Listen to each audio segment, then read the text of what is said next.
Olá, sejam todos bem-vindos mais uma vez nesse nosso pequeno instante de estudos aqui no grupo de estudos Irmã Angélica.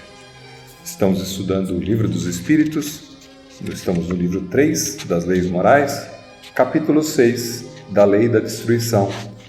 Essa é uma continuação da sessão passada e a gente começa então a partir da pergunta número 737 do título Flagelos Destruidores.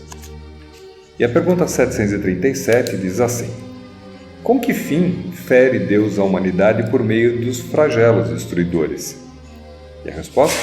Para fazê-la progredir mais depressa. Já não dissemos ser a destruição uma necessidade para a regeneração moral dos espíritos, que em cada nova existência sobem um degrau na escala do aperfeiçoamento? Preciso é que se veja o objetivo para que os resultados possam ser apreciados. Somente do vosso ponto de vista pessoal os apreciais. Daí vem que os qualificais de flagelos por efeito do prejuízo que vos causam. Essas subversões, porém, são frequentemente necessárias para que o mais pronto se dê o advento de uma melhor ordem das coisas e para que se realize em alguns anos o que teria exigido muitos séculos. A lei da destruição, como a gente já viu, ela tem uma característica divina e é necessário que haja destruição para que haja a renovação, né? A renovação vem por conta da destruição.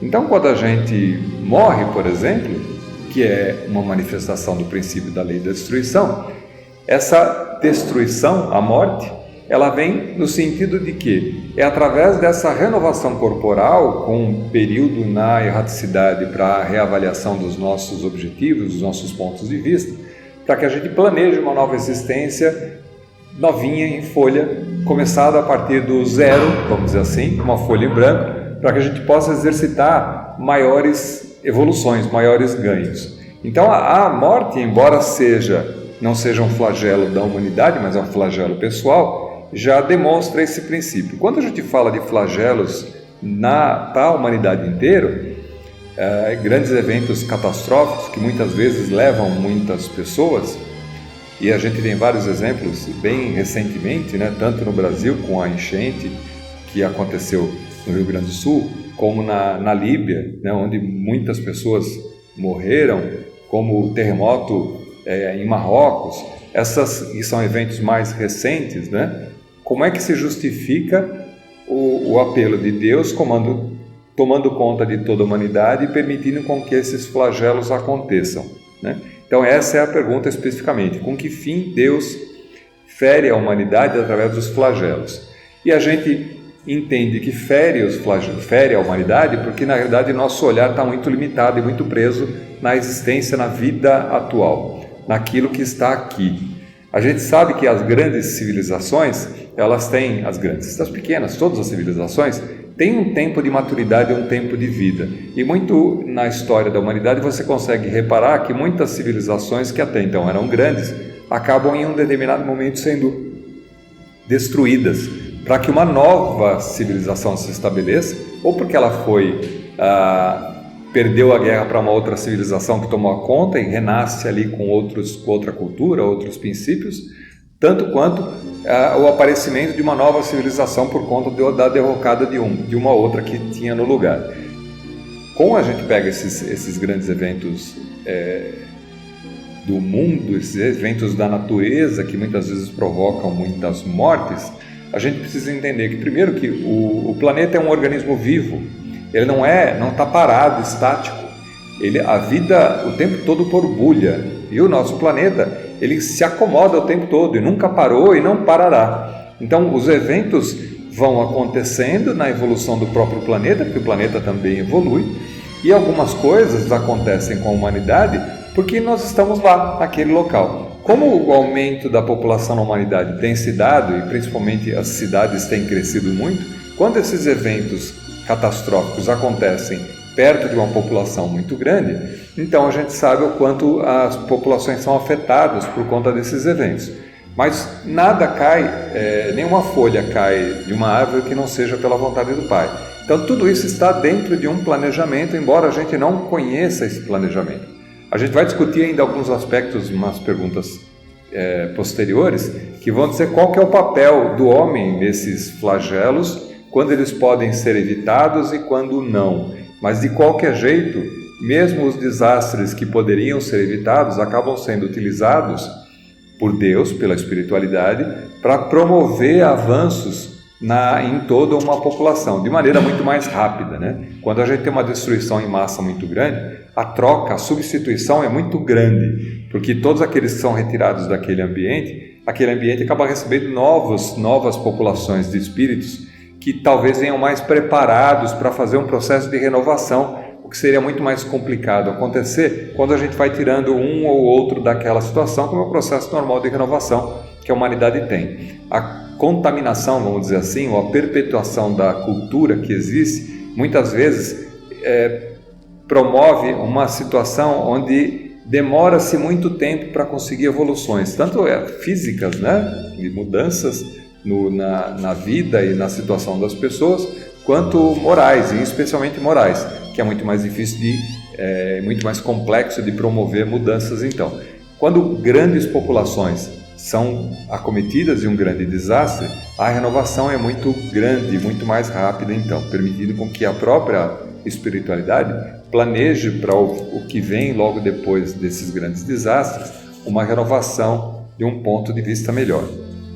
Pergunta número 738. Para conseguir a melhora da humanidade, não podia Deus empregar outros meios que não os flagelos destruidores? Quer dizer, não tem outra maneira para não fazer isso, desde que não precisasse matar tanta gente, não precisasse provocar tanta dor? E a resposta: pode, e os emprega todos os dias, pois que deu a cada um os meios de progredir pelo conhecimento do bem e do mal. O homem, porém, não se aproveita desses meios. Necessário, portanto, se torna que seja castigado no seu orgulho e que se lhe faça sentir a sua fraqueza. Tanto nas questões que podem ser evitadas, como, por exemplo, a gente sabe que está passando por um problema de mudança climática provocado pelo homem, pelos nossos costumes, pela maneira como a gente vive. A natureza reage a esses eventos da maneira como a gente destrói os equilíbrios naturais. A natureza tem uma maneira de se recompor, de buscar o equilíbrio novamente. Essa maneira de recompor e buscar o equilíbrio são mudanças muito grandes e muito graves. Então o homem sabe que isso acontece, sabe que acontece por sua conta. A gente já tem tecnologia e conhecimento suficiente para evitar problemas se a gente olhar os sinais da natureza e se colocar num sinal mais de humildade, sabendo que nós podemos ser afetados por isso. O orgulho do homem, o orgulho dos governantes, o orgulho das nações, achando que são maiores do que isso, acaba fazendo muitas vezes com que grandes desastres aconteçam e que populações inteiras sejam afetadas, quando poderiam ser situações que podiam ser previamente monitoradas e trabalhadas para que tais efeitos não acontecessem, né? E isso coloca o homem numa situação, como ele diz aqui, castigado no seu orgulho. Então a nossa presunção de conhecer tudo e de dominar tudo acaba sendo colocada em xeque quando a gente participa por esses eventos, e que faz com que a gente se coloque num sentido mais humilde e de reconhecer que nós não somos capazes de tudo, que estamos submetidos à natureza, submetidos a Deus e submetidos a uma ordem maior do que isso. Isso nos coloca no papel de mais humildade e que faz com que a gente tenha mais cuidado em relação à própria natureza. E tem a pergunta número 738, mas nesses flagelos tanto sucumbe o homem de bem como o perverso. Será justo isso? Quer dizer, quando grandes populações morrem os de bem e morrem os maus também, né? É justo isso? E a resposta: durante a vida o homem tudo refere ao seu corpo, entretanto, de maneira diversa pensa o depois da morte. Ora, conforme temos dito, a vida no corpo bem pouca coisa é. Um século no vosso mundo não passa de um relâmpago na eternidade. Logo, nada são os sofrimentos de alguns dias ou de alguns meses de que tanto vos queixais. Representam um ensino de que vos dá e que vos servirá no futuro. Os espíritos que preexistem e sobrevivem a tudo, porque a morte não acaba ali, né? A vida, o espírito não acaba com a morte, formam o mundo real de fato, né? A realidade continua acontecendo, a morte não finda nada. Esses, os filhos de Deus, e o objeto de toda a sua solicitude. Os corpos são meros disfarces com que eles aparecem no mundo. Por ocasião das grandes calamidades que dizimam os homens, o espetáculo é semelhante a de um exército cujos soldados, durante a guerra, ficassem com seus uniformes estragados, rotos ou perdidos. O general se preocupa mais com seus soldados do que com o uniforme deles. Se a gente fazer essa comparação e lembrar que a nossa vida material, o corpo que utilizamos nessa existência, é simplesmente uma veste que nos é dada, que é dada para o espírito, para ele se manifestar, o fato de você estragar ou de ser agredido nesse teu corpo material é como a roupa que pode ser surrada por conta das atividades que você tem que fazer e que uma determinada hora precisa ser trocada. Esse troca dessa roupa é o desencarne e o novo encarne, quando a gente vem com uma roupinha nova, bonitinha, cheirosinha, tudo nova para começar uma nova existência. Então, sob um ponto de vista maior, essa renovação se dá de uma maneira que...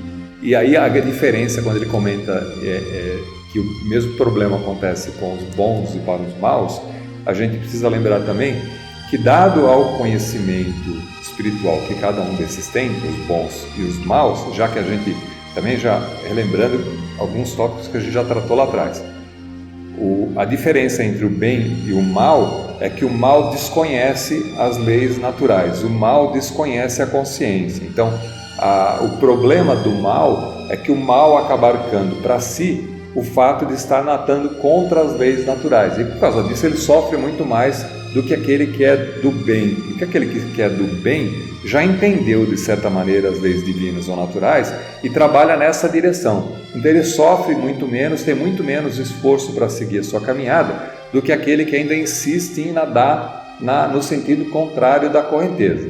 Então, mesmo nessas situações onde existe calamidade e bons e maus morrem, o que acontece é que os bons, em chegando na erraticidade, são muito mais facilmente redirecionados para os seus caminhos, para seguir a sua vida, e os maus, por não acreditarem ou por terem, através do seu orgulho, uma resistência muito grande em relação a aceitar certas leis naturais, são submetidos muitas vezes a uma dureza muito maior. Então eles sofrem muito mais nesses processos de desencarne, a tal ponto que alguns podem nem sofrer de maneira nenhuma, os que estão bem, porque rapidamente são direcionados para um caminho melhor, e os maus ficam às vezes muito tempo ainda presos naquela situação, porque demoram a reconhecer o papel da erraticidade, o papel dos amigos espirituais, o papel de Deus e o papel da sua própria existência, porque não se coloca num sentido de humildade, até que passem a reconhecer essa humildade e se coloquem num sentido de precisando de ajuda para que possam ser recolhidos então.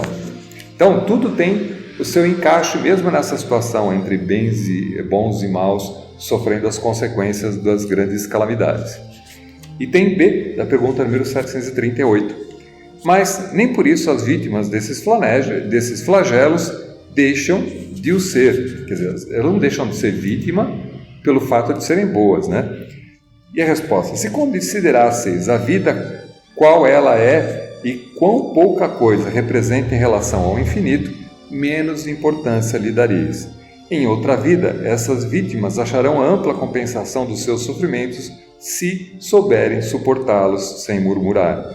Venha por um flagelo a morte, ou venha por uma causa comum, ninguém deixa por isso de morrer, desde que haja soado a hora da sua partida. A única diferença, em caso do flagelo, é que é maior o número do que parte ao mesmo tempo. Se, pelo pensamento, pudesseis elevar-nos de maneira a dominar a humanidade e a abrangê-la em seu conjunto, esses tão terríveis flagelos não nos pareceriam mais do que passageiras tempestades no destino do mundo. Então, essa questão da temporalidade, quer dizer, a nossa estada aqui, a nossa vivência corporal, a nossa encarnação tem previamente um tempo definido de existência. E de alguma maneira morreremos. Ninguém fica para semente, como já diz o ditado. Então, de alguma maneira a gente vai morrer. Morrendo mais cedo ou morrendo mais tarde, desde que não seja por nosso próprio descuido, porque aí então a gente encara isso como um suicídio, então você tem a atuação não no bem ou contrária às leis naturais, e por causa disso o sofrimento, desde que isso aconteça no momento que lhe é indicado, no momento que está planejado para que isso aconteça, não há problema nenhum, porque é natural e todos nós morreremos. Então, se tiver fazendo parte de um flagelo, é a sua hora, como é a hora de todos aqueles que participam desse flagelo. Aqueles que estão melhores preparados para esse evento passarão muito melhor, os não preparados, então, poderão sofrer muito mais. Pergunta número 739.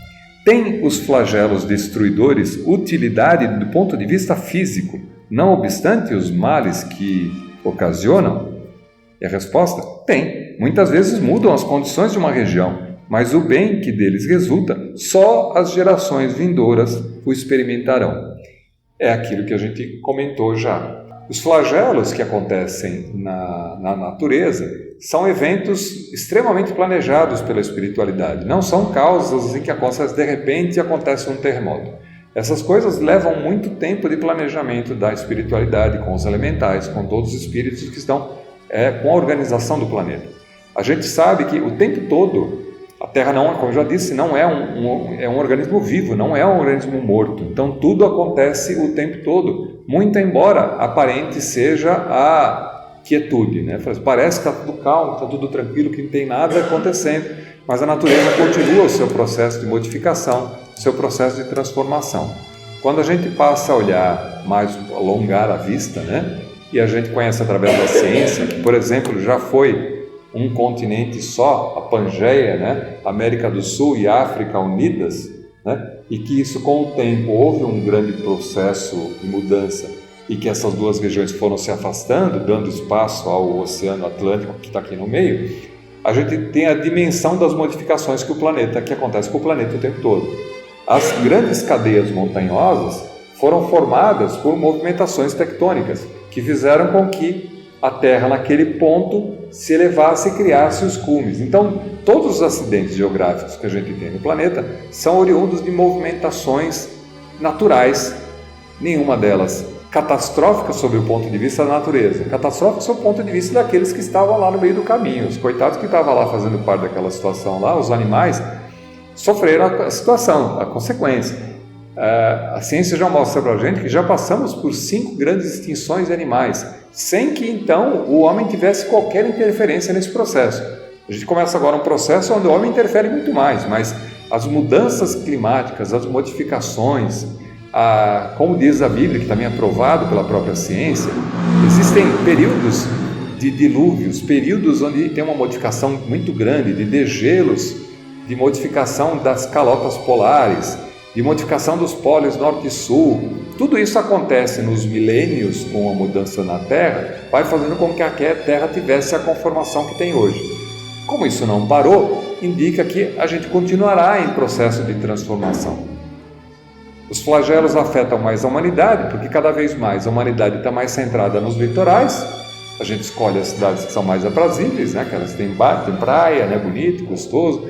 Então as populações são muito maiores do que já foram. E isso faz com que, quando esses eventos acontecem, afetem muito mais gente, como foi no caso do tsunami, quando aconteceu e mais de 150, 200 mil pessoas foram mortas por conta da mudança. Mas não é uma calamidade sob o ponto de vista espiritual. São eventos extremamente planejados para que uma grande mudança aconteça. Só que essa mudança, esse saneamento que acontece na natureza, com essas modificações, faz com que as novas gerações encontrarão naquela região uma região transformada, modificada, para que ali possam usufruir dos benefícios que essa mudança acontece. Alguns eventos, por exemplo, de explosões vulcânicas, geram, isso a gente tem alguns exemplos mesmo nos dias de hoje, lugares que sofreram grandes erupções vulcânicas, geram um solo muito fértil à sua volta, de maneira que é muito produtivo plantar qualquer coisa em volta dessa região por conta dessa transformação, dessa modificação que existiu no solo. Então tudo acontece sempre num planejamento muito maior e não com o nosso olhar mesquinho de achar que estamos sendo punidos por Deus ou Deus não deveria provocar tais eventos porque isso afeta muitas pessoas, né? O planejamento da existência da humanidade é muito maior do que a existência de uma vida. E como eu já disse, nosso projeto é de longo prazo, não é de curto prazo.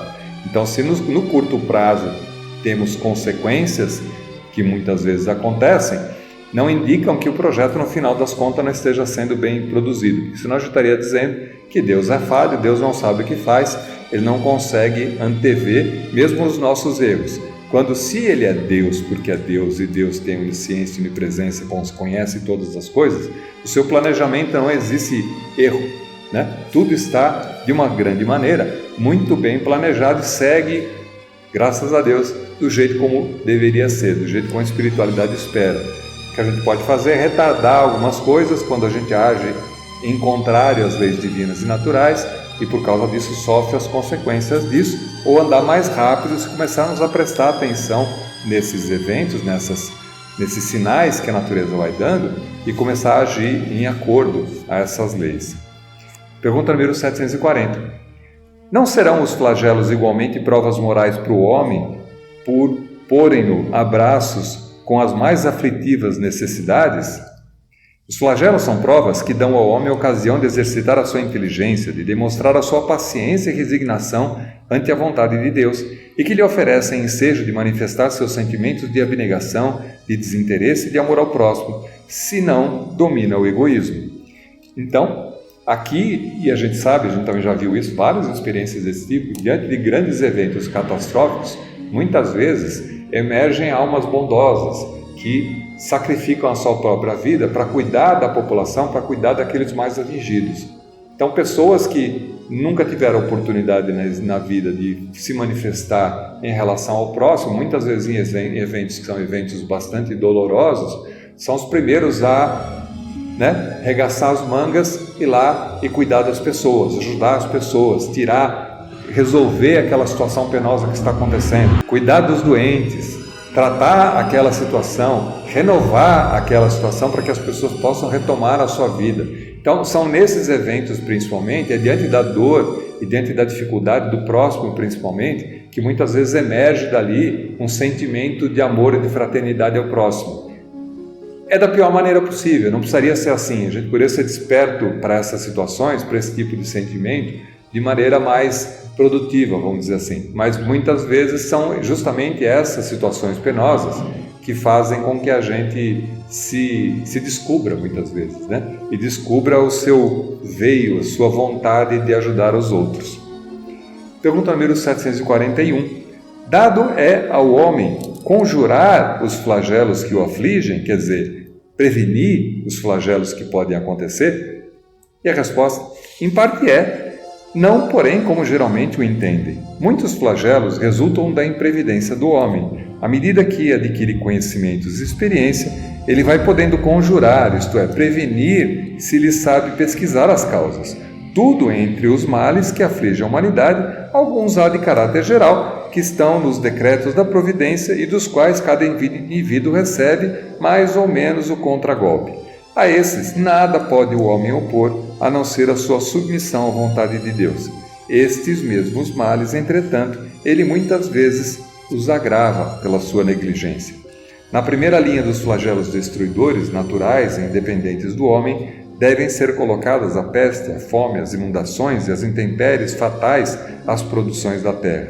Não tem, porém, o homem encontrado na ciência, nas obras de arte, no aperfeiçoamento da agricultura, nos afolhamentos e nas irrigações, no estudo das condições higiênicas, meios de impedir ou, quando menos, de atenuar muitos desastres?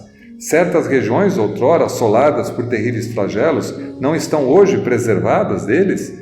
Que não fará, portanto, o homem, pelo seu bem material, quando souber aproveitar-se de todos os recursos da sua inteligência e quando, aos cuidados da sua conservação pessoal, souber aliar o sentimento de verdadeira caridade para com os seus semelhantes? E a gente não precisa nem ir muito longe na nossa própria história, Acabamos de passar por uma pandemia. Então, já que a pandemia é um evento natural, a gente pode dizer, embora o seu desenvolvimento agravado pela maneira como o homem se movimenta pelo mundo, estamos em todos os lugares, então muito rapidamente uma doença que aparece num lugar acaba, pelo humano, transportando essa doença para vários lugares, afetando o mundo inteiro. Mas vamos considerar que o aparecimento da Covid seja um evento natural que aconteceu por uma mutação do vírus que em determinado momento encontrou uma posição que podia afetar mais facilmente a humanidade. Quando a gente fala que não é porque é um evento natural que então não devemos fazer nada e esperar porque esse evento vai acontecer e vai matar todo mundo, como o nosso governante dizia, né? Deixa morrer mesmo, porque morrer vai limpar, vai tirar muita gente. A ciência, a inteligência do homem deu para a gente a capacidade de reagir diante desses eventos. Então, quando a gente reage diante desses eventos com inteligência, por exemplo, buscando a vacina, e existia um movimento muito grande no mundo inteiro de busca de uma solução para esse problema, para essa doença. Então, a gente foi, de uma certa maneira, conseguiu ir pressionando ou diminuindo a afetação dessa doença de maneira que a gente pode controlar no mundo. Muito mais demorado do que se fôssemos mais evoluídos. Se tivéssemos uma mentalidade mais evoluída, poderíamos nos ajudar, competir menos uns com os outros, como aconteceu, tirando exemplos da situação, né? Onde a Europa comprou todas as vacinas e não sobrava vacina nenhuma para aplicação na Ásia, na África, e o próprio Brasil teve dificuldades de comprar vacina em determinado momento, embora estivesse desenvolvendo a sua aqui. Então isso significa o egoísmo daquele povo que comprou a quantidade de vacinas 3, 4 vezes maior do que a população de lá, com medo de ficar sem, fazendo com que essa vacina não chegasse nos outros povos. Então, se isso não acontecesse, se, como foi indicado no começo, a produção da vacina fosse bancada pelos grandes países, por quem tinha capital para poder fazer isso, e distribuída essa vacina para o mundo inteiro, para que todas as pessoas pudessem ser vacinadas, a Covid teria sido contida num espaço muito menor de tempo, porque rapidamente estaríamos sob o controle da doença. Não foi o que aconteceu, mas também não foi tão terrível assim na medida em que a gente, de uma certa maneira, conseguiu conter. Em alguns lugares de maneira melhor, de outros lugares de maneira pior, mais controlado, menos controlado, aos solavancos e aos trancos, mas de alguma maneira a inteligência permitiu ao homem fazer esse controle. O que diz aqui, e aqui na verdade é o que a gente está tentando exemplificar, é que se houvesse maior interesse humanístico, maior interesse pela humanidade, e a orientação no desenvolvimento da inteligência e da ciência fosse através do amor ao próximo e não por ganância financeira, não por ficar rico, né? Não pelos laboratórios quererem fazer fortunas com isso, não pelos revendedores quererem cobrar mais caro aproveitando a situação para poder agigantar sua fortuna, né? Se não houvessem essas situações, nós teríamos uma contenção mais rápida desse problema. Então, é natural que existam problemas e dizem alguns cientistas que é natural que a gente espere para os próximos anos outras doenças novas acontecendo no mesmo formato, já que as condições estão dadas. Essas condições de migração humana para todos os lugares do mundo, que é uma vantagem, né? Viajamos de hoje para qualquer lugar do mundo inteiro muito rapidamente. Por outro lado, às vezes sem ainda ter tempo de descobrir a doença, podemos estar sendo infectados hoje por uma doença que só vai ser detectada amanhã. E aí o estrago já vai estar feito, porque um número muito grande de pessoas pode já estar contaminado. Então esses efeitos são efeitos que já são esperados para o futuro. Cabe ao homem estabelecer critérios, processos para reagir mais rapidamente a esses efeitos, de maneira que a gente possa conter mais rapidamente essa situação e de maneira que a gente sofra menos os danos causados.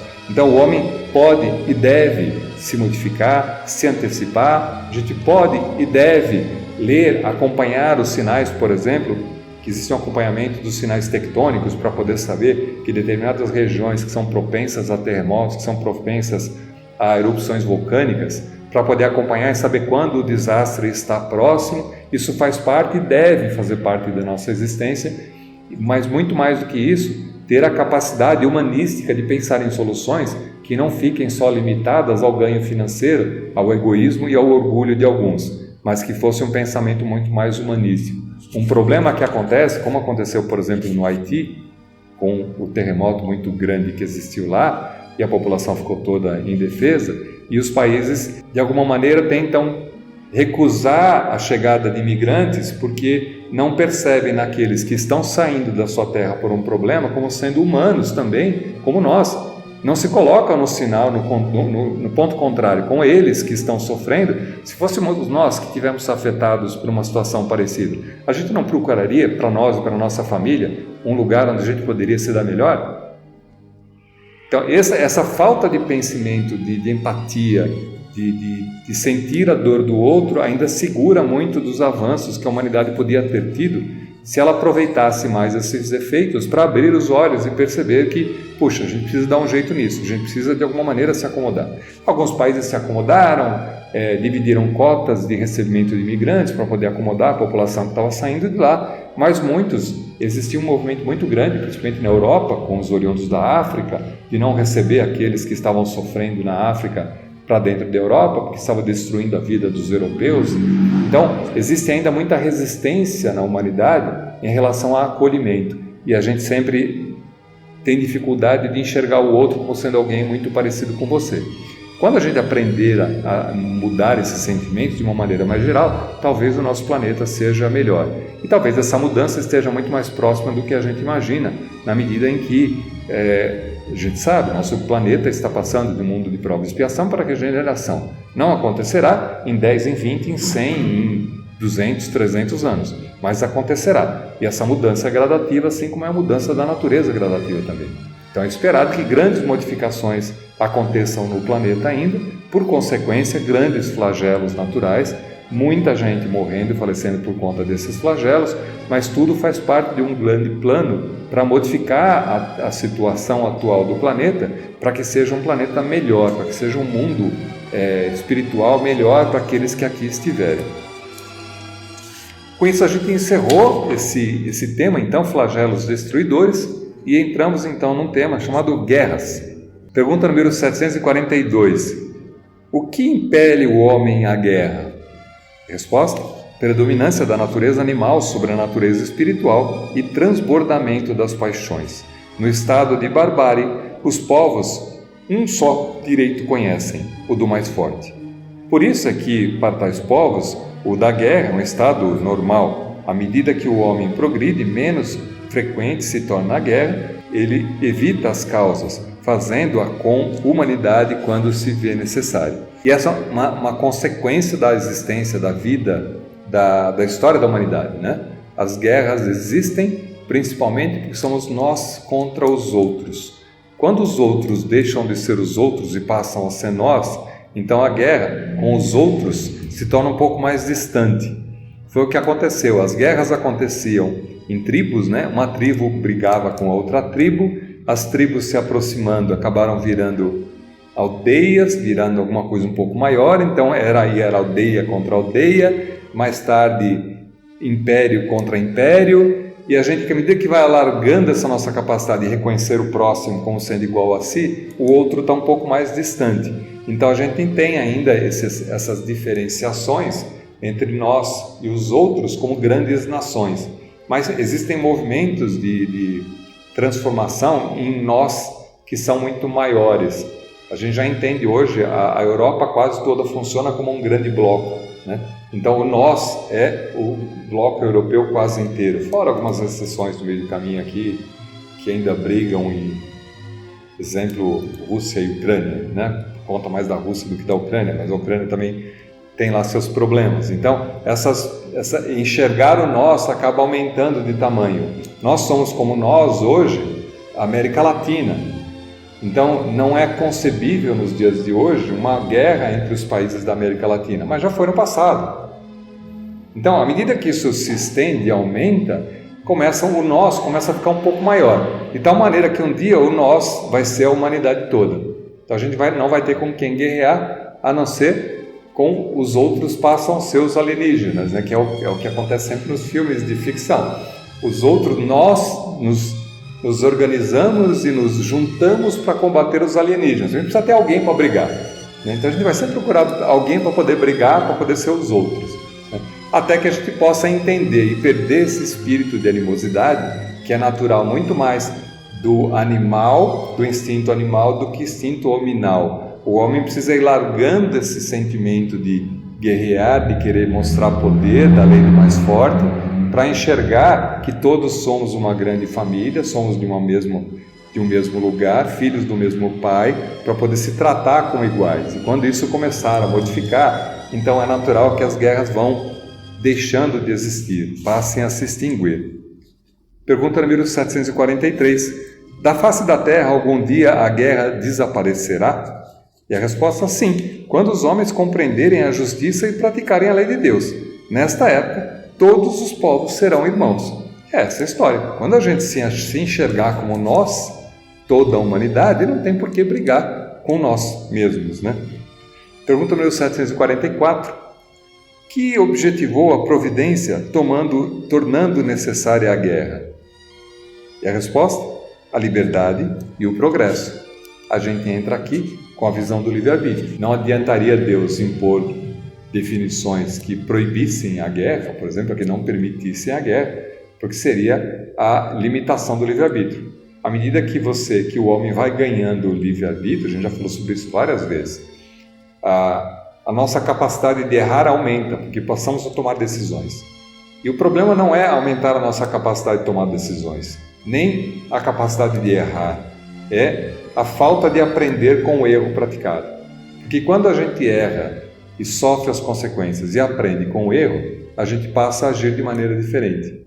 Exemplo, hoje se pensa muito mais, a gente ficou vendo ameaças durante 20, 30 anos entre Guerra Fria, né, Estados Unidos e Rússia. Por quê? Porque já se aprendeu que uma guerra custa muito caro e que seria muito dolorosa para ambos os lados. Então, vive de ameaças no sentido de tentar ainda controlar para que a guerra não aconteça. Então, um estado de nervoso o tempo inteiro para poder evitar que o mal pior aconteça, que é a guerra. A nossa capacidade hoje de destruição é tão grande que, em havendo uma guerra desse tipo hoje, fatalmente vários países seriam eliminados por conta da destruição que poderia ser causada por um movimento com o poderio bélico que se conhece hoje. Então, pensa-se muito mais antes de se assumir uma posição assim. Em lugares onde o nós e os outros ainda está numa redução menor, você vai encontrar guerras mais localizadas, como por exemplo na África, onde existem muitas vezes grandes conflitos armados ainda dentro da população, de região para região, de estado para estado, mas porque é muito ainda assim essa separação, essa divisão entre nós e eles. Precisamos nos enxergar todos juntos. Por isso que é tão absurdo quando a gente ouve falar nos dias de hoje dessa separação entre nós e eles, entre sul e sudeste contra norte e nordeste. Assim, nós estamos querendo fazer o que? A divisão? Estamos querendo aquilo que era nós deixar de ser nós e eles? Será que isso é saudável? Por isso a indignação tão grande, a comoção tão grande de todas as pessoas inteligentes desse país, no sentido de rebater esse tipo de atitude, para poder dizer, não, peraí, nós estamos todos do mesmo lado, a gente não pode se separar, a gente é tudo uma coisa só. Em vez de expandir essa orientação de nós para agregar, a gente começa a querer separar para poder se beneficiar. Assim, não pode ser, né? Isso está errado. Mas essas reflexões acontecem muitas vezes justamente para colocar em xeque, para fazer com que a gente pense sobre o assunto e para fazer com que a gente evolua. E tem a pergunta 744, desde que a guerra deve ter por efeito produzir um advento da liberdade, como pode frequentemente ter como resultado a escravidão? E a resposta é a escravidão temporária para oprimir os povos, a fim de fazê-los progredir mais depressa. E o exemplo aqui a gente coloca, por exemplo, no Império Romano, na época de avanço do Império Romano, o Império Romano avançava sobre todo o seu território, aumentando o seu poderio bélico, aumentando o seu domínio, né? E avançando sobre várias civilizações, então ao ponto que o Império Romano ficou muito grande, continha toda a Europa praticamente. Embora isso escravizava os povos pelos quais ele avançava e dominava, né? Isso tem um efeito terrível? Sim, mas de outra maneira também levou toda a cultura romana, que era muito mais avançada, para todas essas regiões, de maneira que criasse uma uniformidade cultural para todos esses lugares. Então, a trancos e barrancos, o Império Romano muitas vezes foi o responsável por levar o cristianismo para essas áreas todas. Por quê? Junto com a sua cultura, carregava a sua religião e acabava contaminando, vamos dizer assim, ou mudando o hábito dos que foram controlados, daqueles que foram escravizados. Então, temporariamente, existe um problema muito grande, mas no decorrer do tempo é sempre um processo de mudança para o melhor, um processo de evolução, de tornar com que aquilo tivesse uma situação mais feliz e mais progressista. Bom, a gente fica por aqui, então a gente retorna na próxima semana. Estamos falando então do tema guerras, que faz parte do capítulo 6 da Lei da Destruição, do livro 3 das Leis Morais, do Livro dos Espíritos. Até lá!